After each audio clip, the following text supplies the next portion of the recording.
বাংলাদেশের চ্যাংড়াবান্ধা বর্ডার হয়ে যারা ভারতে প্রবেশ করতে চান তাদের জন্য অবশ্যই যেতে হবে ঢাকা থেকে বুড়িমারি বর্ডার পর্যন্ত।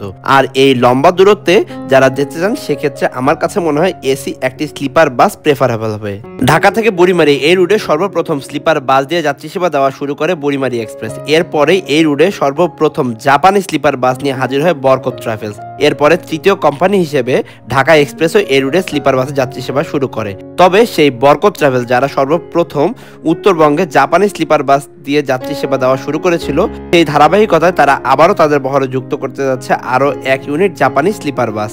বর্তমানে সামনে যে বাসটিকে দেখছেন এই বাসটি জাপানি ইসুজু বাস। এই ইসুজু চেসিসের উপরে এর পূর্বে বরকত ট্রাভেলস নির্মাণ করেছিল স্লিপার বাস।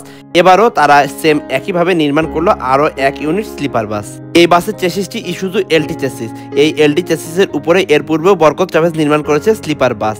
পূর্বে এই বাসগুলো বিজনেস ক্লাস সিরিজেই চলাচল করতো ঢাকা বুড়িমারি রোডে, তবে এই বাসগুলোকে এখন পরিবর্তন করে স্লিপার বাস নির্মাণ করা হয়েছে। তবে পূর্বের যে বাসটি ছিল সেই বাসটির সিটগুলো ফুল ফ্ল্যাট না থাকলেও এই বাসের সিটগুলো ফুল ফ্ল্যাটই রাখা হবে। তাদের বহরে চলাচল করা পূর্বের যে স্লিপার বাসটি ছিল সেই বাসের ফ্রন্টে তেমন কোনো পরিবর্তন না রাখা হলেও এই বাসের ফ্রন্টে বেশ ভালোই পরিবর্তন করা হয়েছে। তবে এই পরিবর্তনের কারণে এই বাসের সামনের অংশটা বেশ ভালোই ফুটে উঠেছে। এছাড়াও এই বাসের যে পেন্ট স্ক্রিন অ্যাপ্লাই করা হয়েছে সেই পেন্ট স্ক্রিনও যথেষ্ট চোখে লাগার মতোই। এই বাসের ব্যাকের দিকেও বেশ ভালো কাজ করা হয়েছে এবং পেছনের দিকে একটি ছোট্ট ক্যামেরা রাখা হয়েছে। এছাড়া বাসের পেছনের দিকে যে টেল লাইট বা বার লাইটগুলো ইউজ করা হয়েছে এগুলো লাক্সানার লাইট ইউজ করা হয়েছে। বেসিক্যালি আমার চোখে যা মনে হয়েছে পূর্বের যে স্লিপার বাসটি ছিল বরকতে সেই বাসের চেয়ে এই বাসের কাজ অনেকাংশে বেশি ভালো হয়েছে। এই বাসের চেসিসগুলো রেয়ার ইঞ্জিনের হয়ে থাকে। এছাড়া এই চেসিসগুলো 11 মিটারে কিছুটা বেশি হবার কারণে খুব সহজে এই চেসিসগুলোকে স্লিপারে কনভার্ট করা সম্ভব হয়েছে।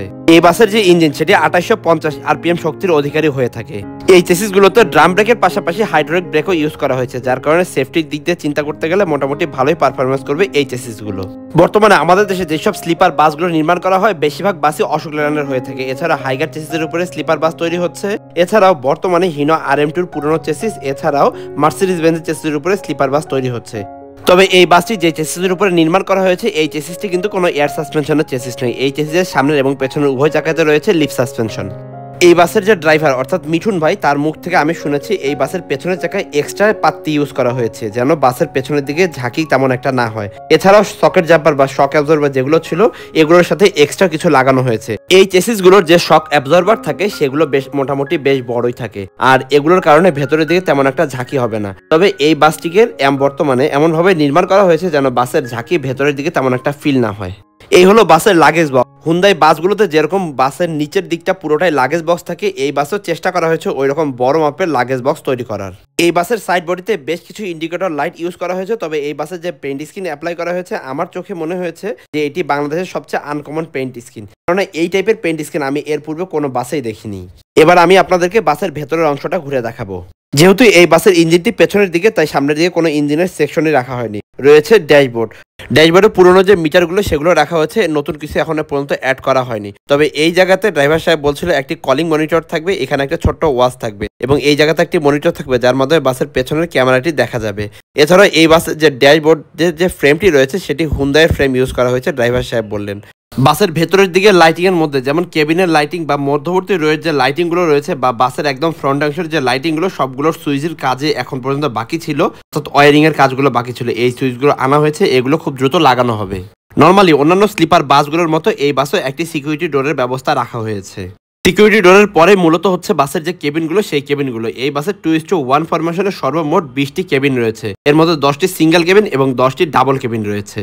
ভেতরের দিকে লাইটের ওয়ারিং এর কাজগুলো এখন পর্যন্ত বাকি রয়েছে। এছাড়াও যে স্লিপার কেবিনগুলোর যে বেডগুলো সেই বেডগুলো বা বালিশ বা ব্ল্যাঙ্কেট কোনো কিছুই এখন পর্যন্ত দেওয়া হয়নি। তবে এই বাসের যে বেডগুলো সেগুলো মোটামুটি রেডি, হয়তোবা আজকে সন্ধ্যার মধ্যে এই বেডগুলো এখানে বসানো হবে।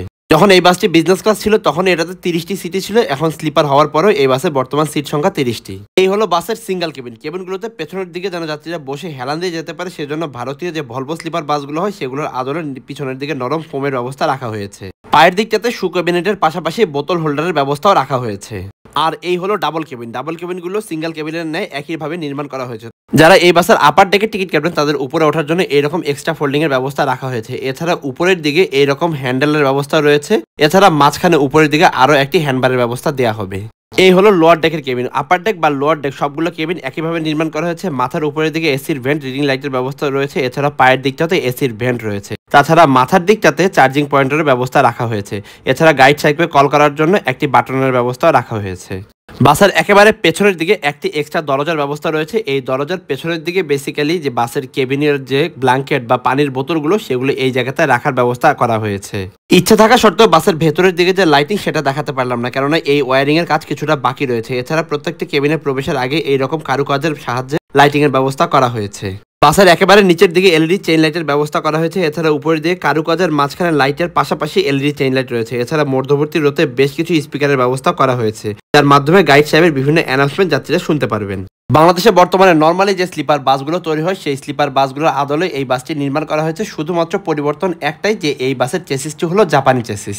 মোটামুটি আমার চোখে যা মনে হয়েছে এই বাসের কাজ মোটামুটি ভালোই হয়েছে পূর্বের বাসের তুলনায়। আশা করা যাচ্ছে এই বাসটি রবিবার দিন যাত্রা দেওয়া শুরু করবে। তবে বাস রোডে নামুক ওই সময় চেষ্টা করবো বাসের ভেতরের দিকে লাইটিংগুলো আপনাদের আবারও ঘুরিয়ে দেখানোর জন্য। যাই হোক, আজকের ভিডিওটি এখানেই শেষ করছি। আবারও দেখা হবে নতুন কোনো ইনফরমেশন বা ট্রাভেল ব্লগ নিয়ে।